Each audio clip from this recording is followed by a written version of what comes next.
Sous le monument le plus triomphal de Paris repose un homme dont personne ne connaît le nom. Et c'est précisément le but. 1806, Napoléon vient de vaincre à Austerlitz. Il commande un arc de triomphe à la hauteur de sa gloire. Le chantier s'éternise, l'arc n'est achevé qu'en 1836. Napoléon ne l'a jamais vu debout. Il ne passera dessous qu'une seule fois, en 1840, dans son cortège funèbre. Le monument aux victoires accueille d'abord un cercueil. Et ce n'est encore que le début de l'histoire. 10 novembre 1920.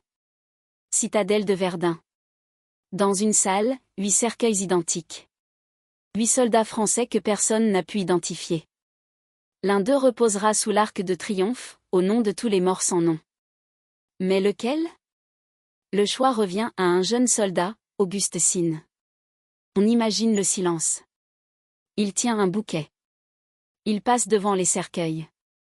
Et il dépose le bouquet sur le 6e. Personne ne sait qui est l'homme du 6e cercueil. Personne ne le saura jamais. C'est exactement pour cela qu'il peut être tous les autres à la fois.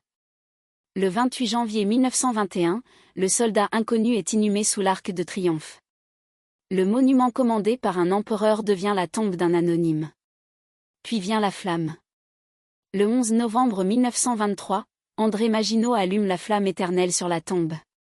Et depuis ce soir-là, chaque soir, à 18h30, elle est ravivée. Chaque soir. Sans une seule interruption. Pesez ce que cela signifie, plus d'un siècle de soirs, et pas un seul manqué. Pas même le 14 juin 1940, le jour où les troupes allemandes entrent dans Paris. Ce soir-là aussi, à 18h30, la flamme est ravivée. Alors regardez l'arc de triomphe une dernière fois. Napoléon l'avait commandé pour célébrer des victoires et éblouir les siècles. L'histoire a fait un autre choix. Aujourd'hui, ce que l'arc garde de plus précieux, ce n'est pas une victoire. C'est un soldat sans nom, choisi par un bouquet, veillé par une flamme qui ne s'éteint jamais. Le monument à la gloire est devenu un monument au silence. Et chaque soir, à 18h30, Paris se souvient.